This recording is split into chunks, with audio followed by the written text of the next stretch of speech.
बिस्मिल्लाहिर्रहमानिर्रहीम जी अस्सलाम वालेकुम। आज का हमारा टॉपिक है स्टेशनरी वेव। आज हम सीखेंगे कि स्टेशनरी वेव्स क्या होती हैं। ठीक है जी, उसका कंप्लीट मैप बनाया हुआ है। तमाम स्टेप बाय स्टेप हम सीखेंगे कि स्टेशनरी वेव क्या होती है। ठीक है, तो पहले हम देखते हैं कि स्टेशनरी वेव क्या होती है। ठीक है, तुम्हारे पास हमने सुपरपोजिशन प्रिंसिपल पढ़ा हुआ है। ठीक है, सुपरपोजिशन जो प्रिंसिपल था हमने उसमें 3 पॉइंट डिस्कस किए थे कि हमारे पास बीट्स क्या होती हैं, इंटरफेरेंस क्या होती है और स्टेशनरी वेव क्या होती है। ठीक है, अगर आपने प्रीवियस लेक्चर देखे हुए हैं तो इंशाल्लाह आपको इसकी अच्छी तरह समझ आ जाएगी।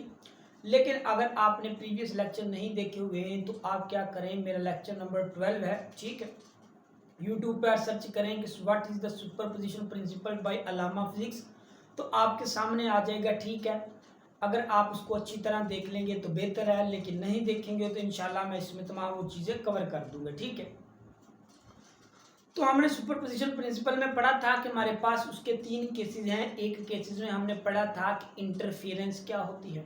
अब हम देखते हैं कि इंटरफेरेंस क्या है।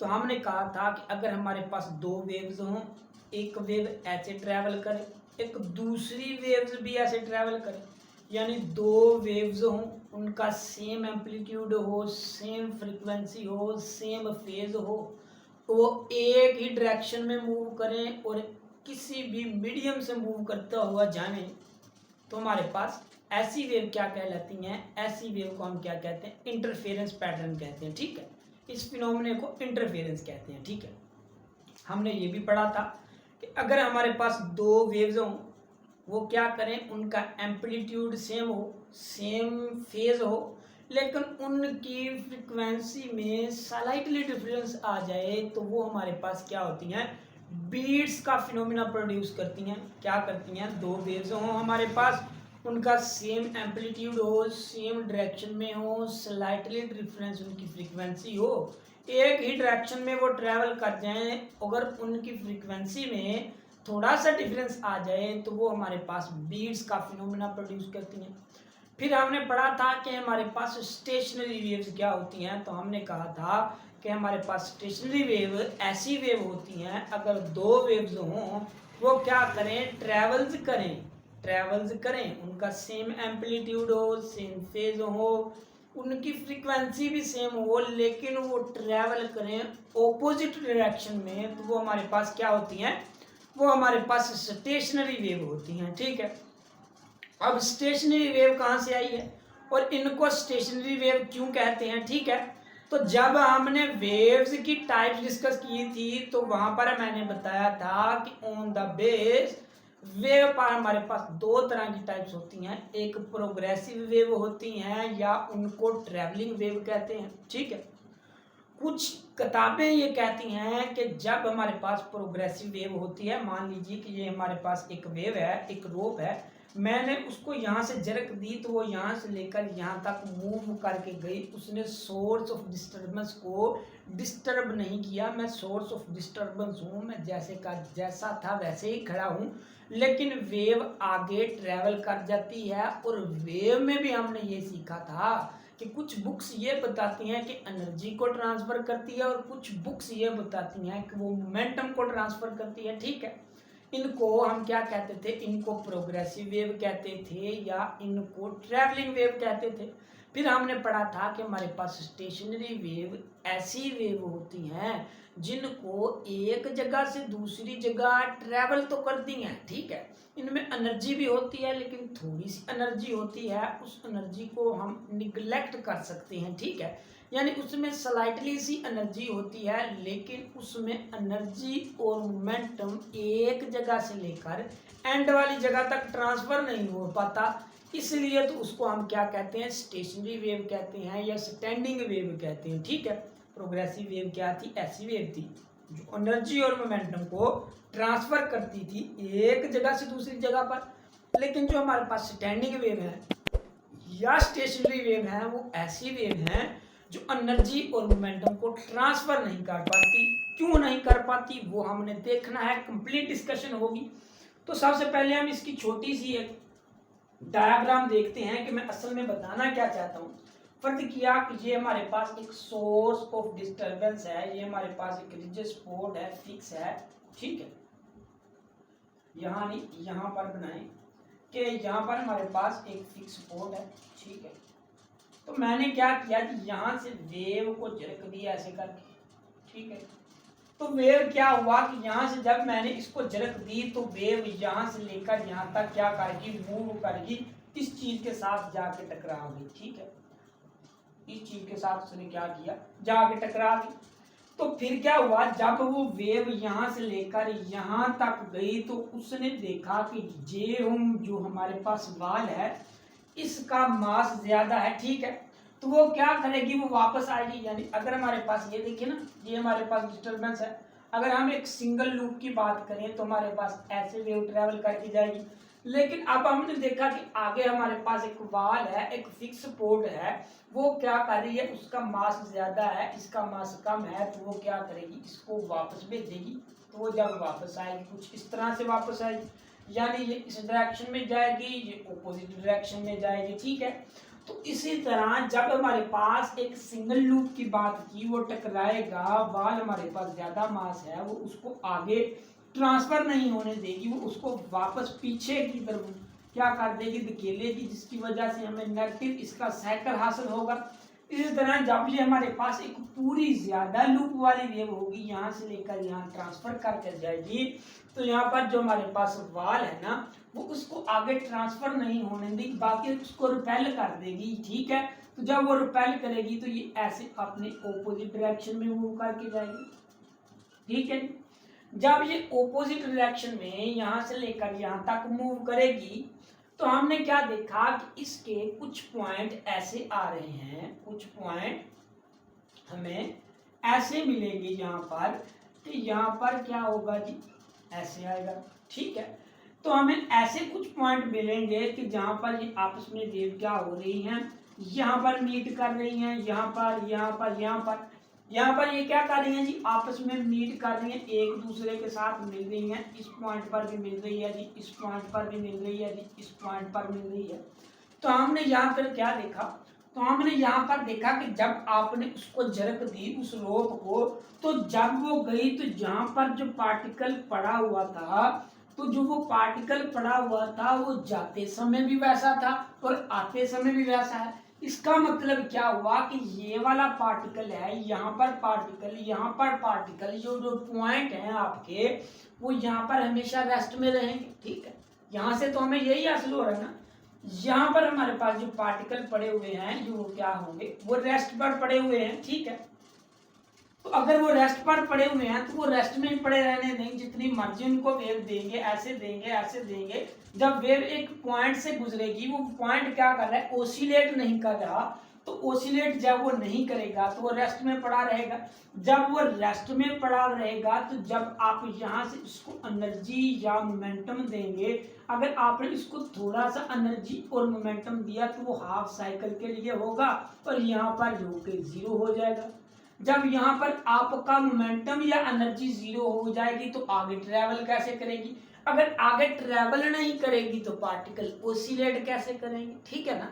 बात ये है लॉजिक की कि यहाँ पर हमने इसको झटक दे तो दी, ठीक है, यहाँ पर इसको झटक दे दी या इसको झटक दे दी।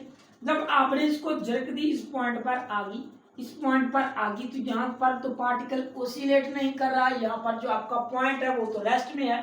अगर पॉइंट रेस्ट में है तो एनर्जी आगे ट्रांसफर कैसे हो, अगर एनर्जी आगे ट्रांसफर नहीं होगी तो हमारे पास वेव कैसे बनेगी, ठीक है। बेसिकली ये हमारे पास वेव नहीं है, वैसे ऐसे ही उसने कह दिया कि ये वेव है, ठीक है, क्योंकि जब उसकी एनर्जी जीरो होगी, वेव तो वो है जिसमें एनर्जी और मोमेंटम एक जगह से दूसरी जगह ट्रेवल कर जाए, लेकिन यहाँ पर ना एनर्जी ट्रांसफर हो रही है ना मोमेंटम ट्रांसफर हो रहा है।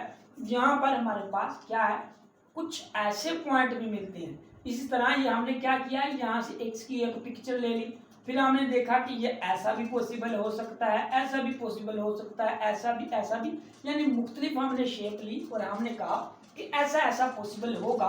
तो जब हमने मुख्तलिफ शेप में देखा तो हर एक जगह पर कोई ऐसा पॉइंट आता है जिसमें एनर्जी और मोमेंटम ट्रांसफर नहीं हो पाता।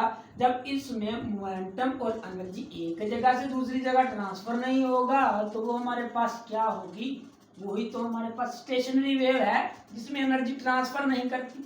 लेकिन प्रोग्रेसिव वेव में हमारे पास क्या होता था कि प्रोग्रेसिव वेव में जब हम उसको झटका देते थे तो ऐसा वक्त आता था कि जो हमारे पास पार्टिकल होता था वो क्या करता था, हर पार्टिकल एक दफा मैक्सिमम अपना एम्पलीट्यूड करता था। यानी जो हमारे पास जो भी पार्टिकल था वो एसएचएम करता था। एसएचएम बोले तो सिंपल हार्मोनिक मोशन। यानी जब हमारे पास प्रोग्रेसिव वेव थी उसके पार्टिकल को, हर एक पार्टिकल को एक दफा ऐसा मौका मिलता था कि वो अपना क्या करता था, मैक्सिमम एम्पलीट्यूड करता था। जब वो अपना मैक्सिमम एम्पलीट्यूड करता था तो इसी वजह से उसको प्रोग्रेसिव वेव कहते थे, ठीक है।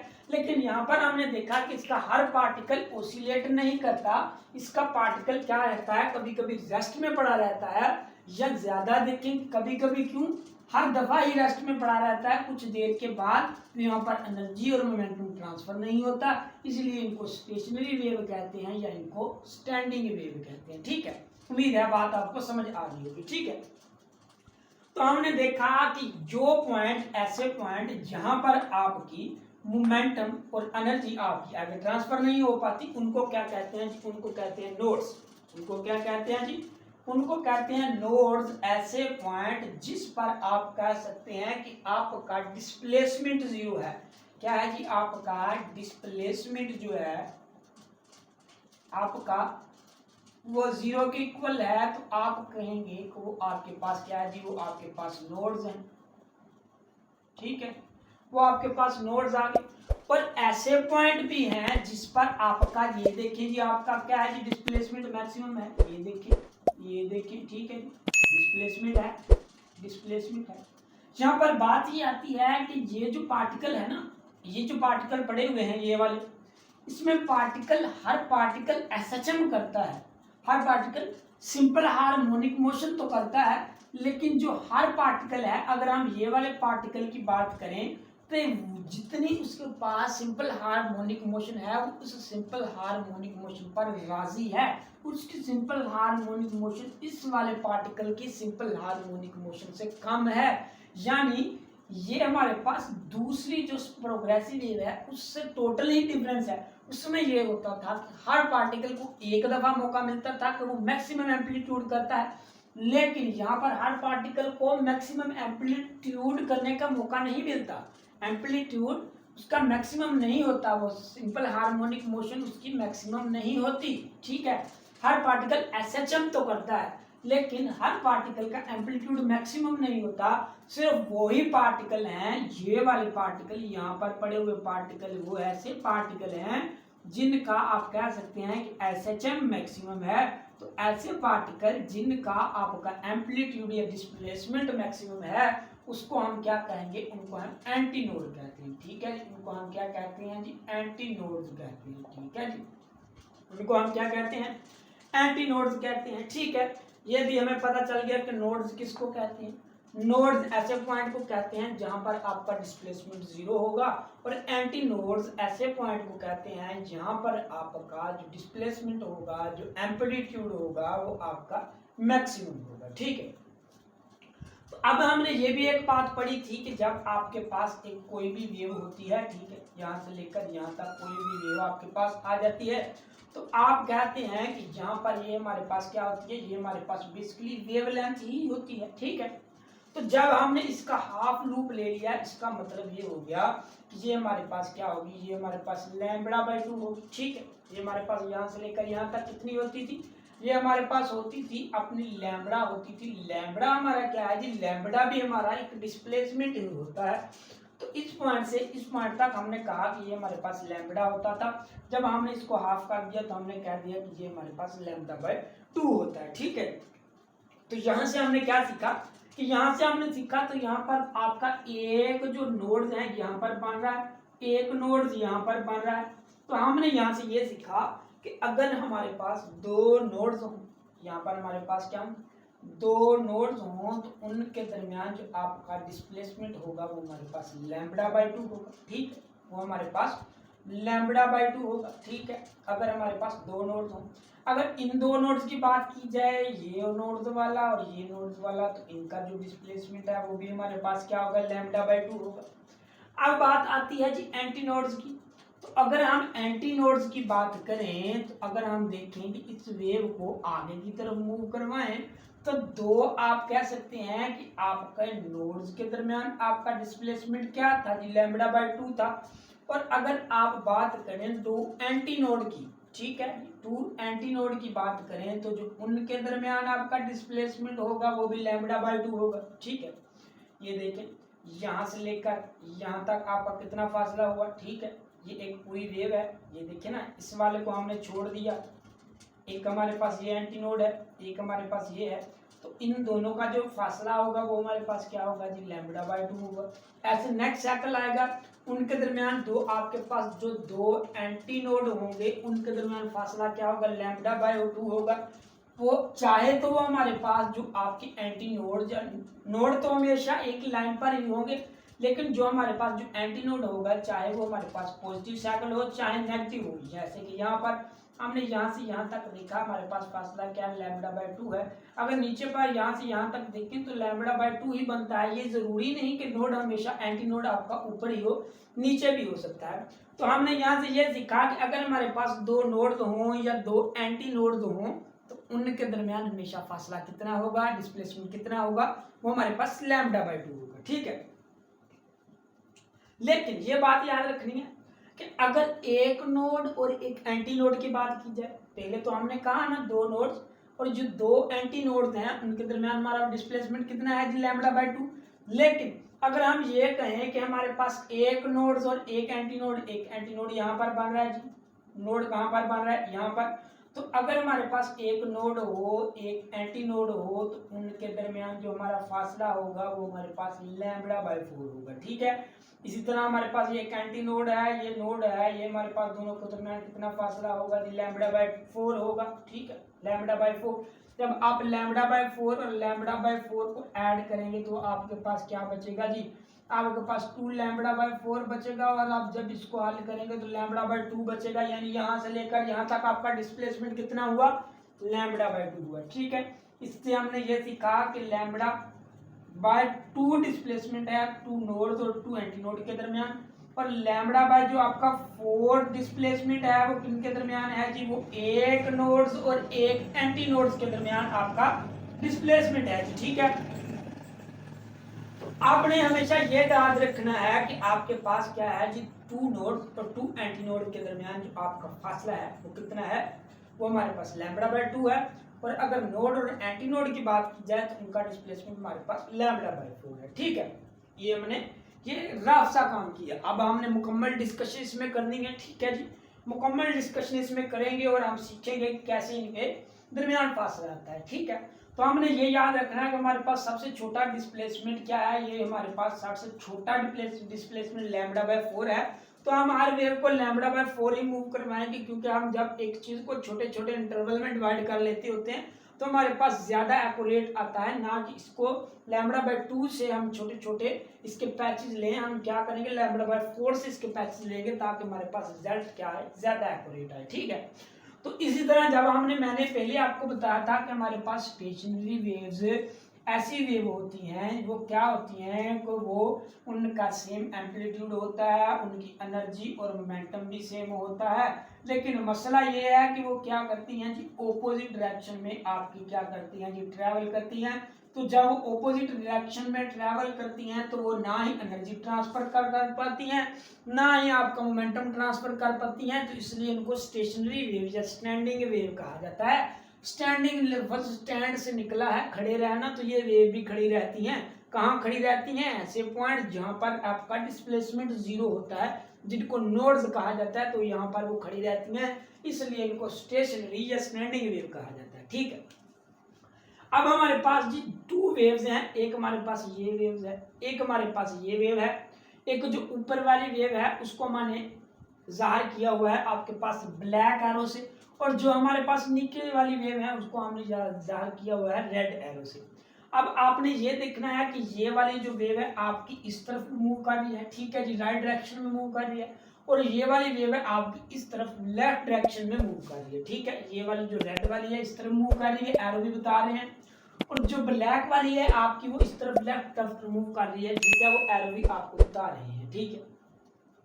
तो पहले जब आपका क्या हुआ जी, जब आपका टाइम अभी जीरो है जी, टाइम क्या है जी, टाइम आपका जीरो है, कोई टाइम गुजरा नहीं है, ये वेव इधर की तरफ ट्रैवल कर रही थी, ये वेव इधर की ट्रैवल कर रही थी, यानी एक वेव यहाँ पर थी ये वाली, और दूसरी वेव ये भी यहाँ पर थी। जब आपका टाइम क्या था जी, आपका टाइम जीरो था, दोनों वेव क्या थी, सेम फेज में थी, अभी तक उन्होंने कुछ मूवमेंट नहीं की, वो वेव यहाँ पर पड़ी हुई है, ये वेव यहाँ पर पड़ी हुई है, ठीक है। जब आपका टाइम जीरो होता है, तो जब आपका टाइम जीरो था तो आपकी ये वेव यहाँ पर पड़ी हुई है, हमने देखा कि ये दोनों वेव क्या है जी, जब टाइम जीरो है तो सेम फेज है, जब दोनों वेव सेम फेज होती हैं तो उनको ऐड किया जाता है, जब आप दो वेव को ऐड करते हैं सेम फेज में होती हैं तो हमारे पास कंस्ट्रक्टिव इंटरफेरेंस होता है।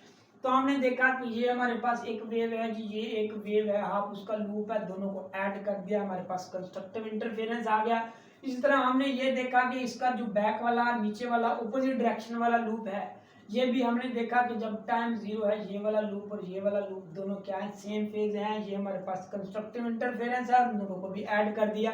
अब हमने नेक्स्ट लूप देखा, वो भी देखा कि जब टाइम जीरो है, सेम फेज है, सेम फेज है, तो ऐड होंगे, हमारे पास क्या बनेगा जी, कंस्ट्रक्टिव इंटरफेरेंस बनेगा, ठीक है। अब हमने सबसे हमारे पास कौन सी वैल्यू आई थी, हमारे पास वैल्यू आई थी λ/4। तो अब हम क्या करेंगे जी, इसको λ/4 इस तरफ मूव करवाएंगे और इसको λ/4 इस तरफ मूव करवाएंगे, ठीक है। ये जो मैंने दरमियान में आपकी जो लाइनें लगाई हुई हैं, इन सब का दरमियान हमारे पास फासला कितना, λ/4 λ/4 λ/4 λ/4 λ/4 λ/4, सब के दरमियान आपका डिस्प्लेसमेंट, ठीक है जी, इतना है। हर वेव जितनी भी लाइनें लगी हुई हैं, तो आपने क्या करना है जी, λ/4 इसको इस तरह मूव करवाना है और इसको इस तरह मूव करवाना है, और आपने रिजल्ट देखने हैं, ठीक है। तो पहले हमारे पास ये वेव बनी हुई है, तो हमने क्या किया जी, λ/4 इसको मूव करवाया। तो जब आप इसको λ/4 इस तरह मूव करवाएंगे तो क्या होगा जी, तो होगा ये हमारे पास कितना हिस्सा है, ये हमारे पास λ/4 हिस्सा है। जब आप उन्हें इसको λ/4 इसको मूव करवाएंगे तो ये जब आपका आगे वाला हिस्सा है वो आगे ट्रांसफर हो जाएगा, ये वाला हिस्सा आपका आगे ट्रांसफर हो जाएगा, इसका मतलब पीछे आपका ये वाला हिस्सा बचेगा, ठीक है। ये वाला हिस्सा आपका क्या बनेगा, पीछे बचेगा। जब आपने λ/4 इसको आगे मूव करवाया, पीछे आपका ये वाला हिस्सा बनेगा, इसका मतलब पीछे आपका ये वाला हिस्सा बन गया, ठीक है। अब हमारे पास जो पहले वाली लाइन होगी वो ये वाली होगी। तो हमने देखा कि जो पहले वाली लाइन है यहाँ से शुरू हो रही है, तो ये वाला पॉइंट यहाँ पर है, तो ये वाला पॉइंट भी यहाँ पर है, ठीक है। अब हमने देखा कि हमारे पास सेकंड लाइन है, यहाँ पर हमारे पास ये पॉइंट मिल रहा है, तो यहाँ पर ये देख लीजिए पॉइंट मिल रहा है। अब हमने देखा कि ये हमारे पास थर्ड लाइन है, तो हमारे पास 1 2 3, और ये हमारे पास थर्ड लाइन है, तो यहाँ पर हमने देखा कि ये थोड़ा सा टेढ़ा बन गया है, लेकिन आपने सही बनाना है, यहाँ पर आएगा, ठीक है, ऊपर ब्लैक लाइन के। अब हमने देखा कि हमारे पास 4 वाली लाइन है, तो यहाँ पर भी हमारे पास 4 वाली लाइन देखेंगे, 1 2 3 4, तो 4 वाली ये वाली लाइन थी, तो 4 वाला पॉइंट यहाँ पर आ गया। अब हमने देखा कि हमारे पास 5 वाली लाइन है, जब हम 5 वाली लाइन देखेंगे तो ये वाला हिस्सा यहाँ पर आ गया। इस तरह जब हम 6 वाली लाइन देखेंगे तो ये वाला हिस्सा हमारा यहाँ पर आ गया। अब हमने जो λ/4 आगे की तरफ मूव करवाया था, तो λ/4 एक पीछे से भी आएगा ना, ठीक है ना। जब हमने λ/4 इसको आगे की तरफ मूव करवाया, वेव आगे शिफ्ट हो रही है, तो पीछे से भी वेव आएगी, इसका मतलब वो जो λ/4 होगा वो यहाँ पर हमारा ये पीछे वाला हिस्सा, इतने वाला हिस्सा है, वो क्या हो जाएगा, आगे हो जाएगा, ठीक है। अगर यहाँ से हाथ आप हटाएं, ये देखें, तो ये वाली वेव और ये वाली दोनों वेव है ना आपकी सेम है, ये वाली और ये वाली। जब आपने λ/4 इसको आगे की तरफ शिफ्ट किया, ठीक है, जब आपने इसको λ/4 आगे की तरफ शिफ्ट किया तो पीछे से भी एक λ/4 आएगा, ठीक है। तो ये हमारी इस तरह की वेव बनेगी। जब हमारे पास क्या होगा, जब हमारे पास टाइम जीरो था दोनों ऐसी थी, लेकिन जब हमारे पास टाइम गुजरेगा आपका टाइम गुजरेगा t/4, ठीक है। जब आपका टाइम t/4 गुजरेगा तो हमारे पास ऐसा प्रोसेस होगा, ठीक हो गया जी। अब हमने देखना है कि जो वेव इस तरफ ट्रैवल कर रही है उसका कैसा होगा।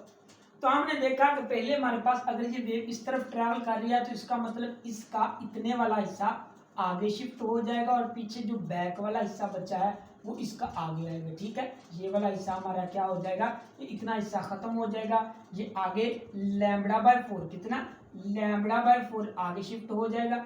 जब ये लैम्बडा बाय 4 आगे शिफ्ट हो जाएगा तो ये वाला हमारे पास पहला पॉइंट बनेगा। तो हमने देखा कि ये हमारे पास पहला पॉइंट है, ये पहली लाइन पर आ जाएगा। ठीक है, ये दूसरा पॉइंट बनेगा तो ये दूसरी लाइन पर आ जाएगा। ये तीसरा पॉइंट बनेगा, ये तीसरी लाइन पर आ जाएगा। ये चौथा पॉइंट बनेगा, ये चौथी लाइन पर आ जाएगा। ये पांचवा, ये पांचवी लाइन पर। ये छठा बनेगा तो छठी लाइन पर आ जाएगा।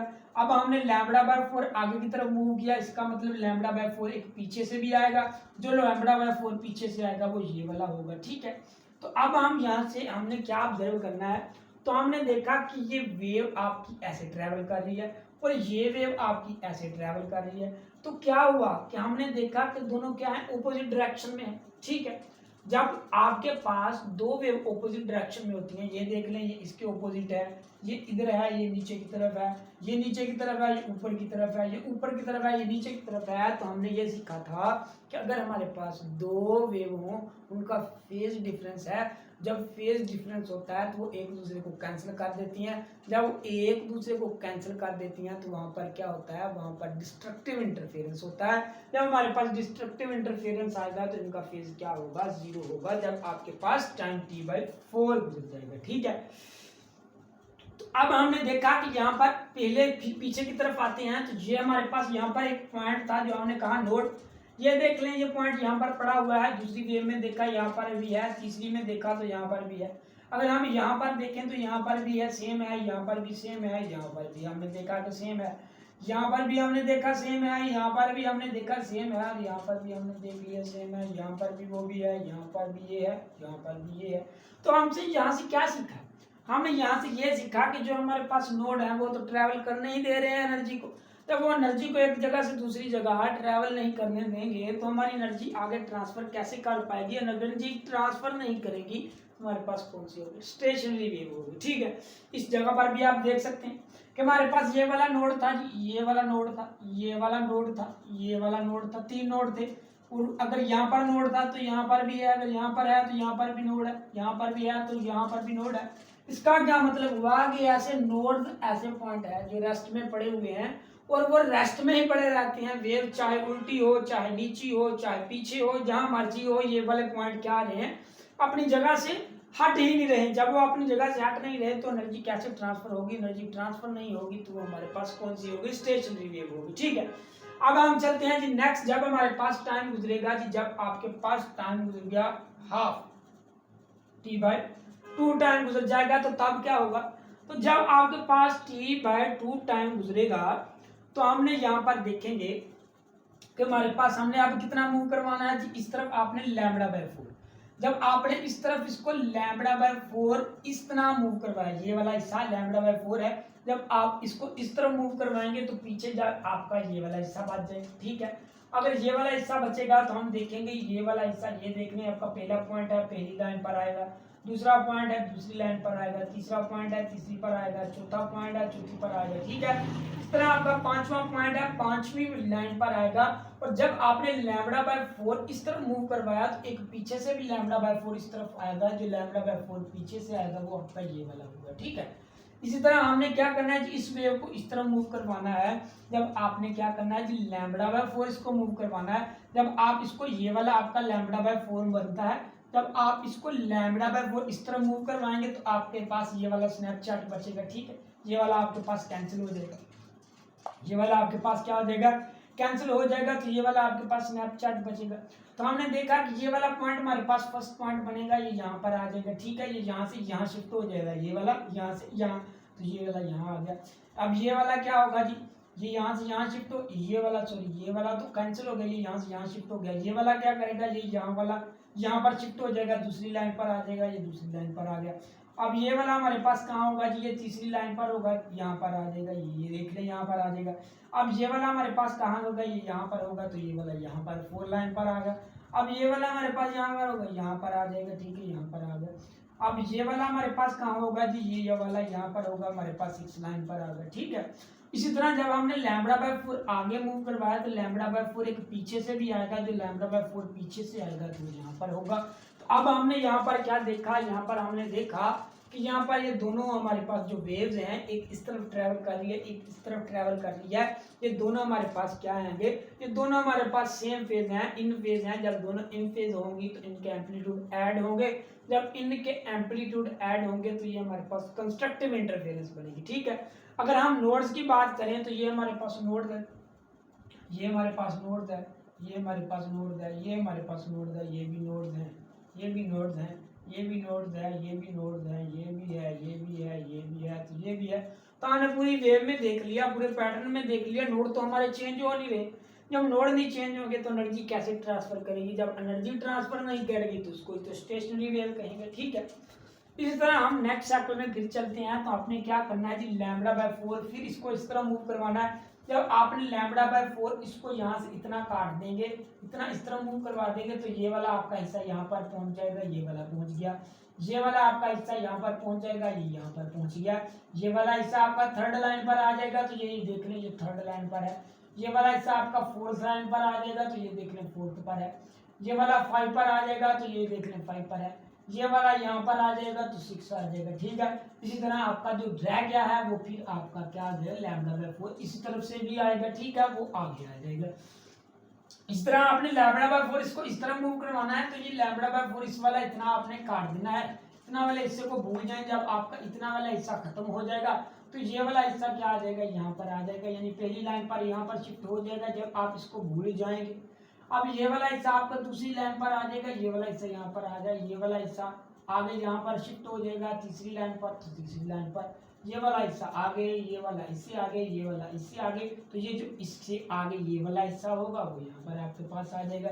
इसका मतलब इसको आपने क्या किया, λ/4 जब मूव करवाया तो हमने यहाँ पर देखा, यहाँ पर हमारे पास क्या है, दोनों चीजें इन फेज है, इन फेज नहीं है, आउट ऑफ फेज है। ये इस तरफ है, ये इस तरफ है, ये इस तरफ है, ये इस तरफ है। ठीक है, अपोजिट डायरेक्शन में है। ये हमारे पास इस तरफ है, ये इस तरफ है, ये हमारे पास ऐसे था, ये अपोजिट है, वो भी अपोजिट है, तो दोनों आउट ऑफ फेज है।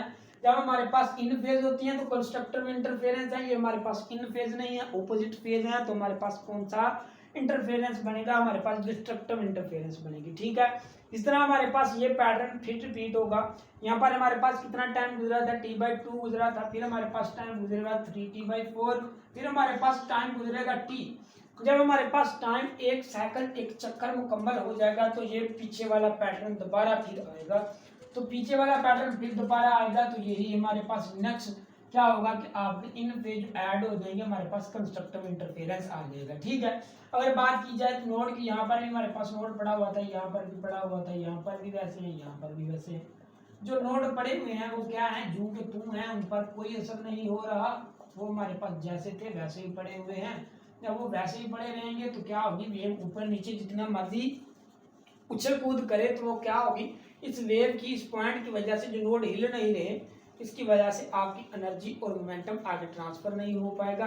तो इसी वेव को हम क्या कहते हैं, स्टेशनरी वेव कहते हैं। ठीक है, स्टेशनरी वेव कहते हैं। तो हमने देखा कि हमारे पास नोड कहाँ पर है, 1 पर है जी, 1 के बाद हमारे पास 3 पर है, 5 पर है, 7 पर है। ठीक है, यहाँ पर हमने देखा 1 पर है, 3 पर है, ये देखिए 1 3 है हमारे पास, 5 है, 7 है। यहाँ पर हमने देखा 1 है, 3 है, 5 है, 7 है। तो हमने पूरी वेव में देख लिया, चक्कर में देख लिया, तो हमारे पास 1 2 और आपके पास 1 के बाद आपके पास 3 आएगा, 3 के बाद आपके पास 5 आएगा, 5 के बाद आपके पास 7 आएगा। ये हमारे पास ऐसे पॉइंट हैं जहाँ पर आपके क्या हैं जी, नोड्स हैं, और नोड्स हैं, और नोड्स उनको कहा जाता है जहाँ पर आपका डिस्प्लेसमेंट क्या होता है जी, आपका डिस्प्लेसमेंट 0 होता है। और हमने देखा कि इन नोड की वजह से एनर्जी ट्रांसफर नहीं हो पा रही। अगर एनर्जी ट्रांसफर नहीं होगी तो इसलिए जिनको स्टेशनरी वेव्स कहा जाता है। ठीक है, अगर आप इसकी रियल एग्जांपल की लाइव लेते हैं, रियल एग्जांपल में आपने देखा होगा कि आपके पास जो रबड़ होती है ना, वो छल्लानुमा जो आपके पास रबड़ होती है जो चूंटियों पर लगाती हैं लड़कियां, उस रबड़ को अगर आप एक यहाँ से पकड़े, यहाँ से पकड़े और दरमियान में आप उसको क्या करें, दरमियान में अपने फिंगर से लाएं तो क्या करेगी, वो ऊपर नीचे ऐसे ऐसे ओसिलेट करेगी। ठीक है, किस तरह की ओसिलेट करेगी, मैं ओसिलेशन यहाँ से आपको बनाकर दिखाता हूँ। तो क्या होगा कि यहाँ से अगर आप फिक्स पोर्ट ले लें, यहाँ से एक यहाँ से फिक्स पोर्ट दे दें उसको, ठीक है, तो जब वो मूव करेगी कुछ ऐसा मूव करेगी। ठीक है, अगर एक उसके लूप की बात करें तो कुछ ऐसा मूव करेगी। जब वो ऐसा मूव करेगी तो ये बेस्ट एग्जांपल है। हम देखेंगे कि यहाँ पर उसके क्या बन रहे हैं जी, यहाँ पर उसके नोड्स बन रहे हैं, ठीक है, और यहाँ पर जो इसका क्या बन रहा है जी, एंटी नोड्स बन रहा है, ठीक है। तो ये बेस्ट एग्जांपल है किसकी, आपकी स्टेशनरी वेव्स की, ठीक है। ये हमारे पास क्या था जी, ये हमारे पास इसका फर्स्ट पार्ट था, जैसे आपकी बुक में किया हुआ है वैसे मैंने आपको समझाया। अब हम इसका सेकंड मेथड भी देखेंगे, वो नेक्स्ट वीडियो में देखेंगे, ठीक है। ये आपको मेथड अगर अच्छा लगता है तो आप इस मेथड कर लें। जो नेक्स्ट मेथड है वो इससे भी आसान है, ठीक है। इंशाल्लाह उसमें भी हम अच्छी तरह कैलकुलेशन करेंगे। यही उसमें रिजल्ट, यही T0, T/4, T/2, 3, T/4 और T आपके पास रिजल्ट आएंगे। इंशाल्लाह आपको उसकी भी समझ आएगी और उम्मीद है आपको इसकी भी समझ आ रही होगी। अगर आपको किसी किस्म की भी कंफ्यूजन है तो आप कमेंट सेक्शन में कमेंट कर सकते हैं। अल्लाह हाफिज़।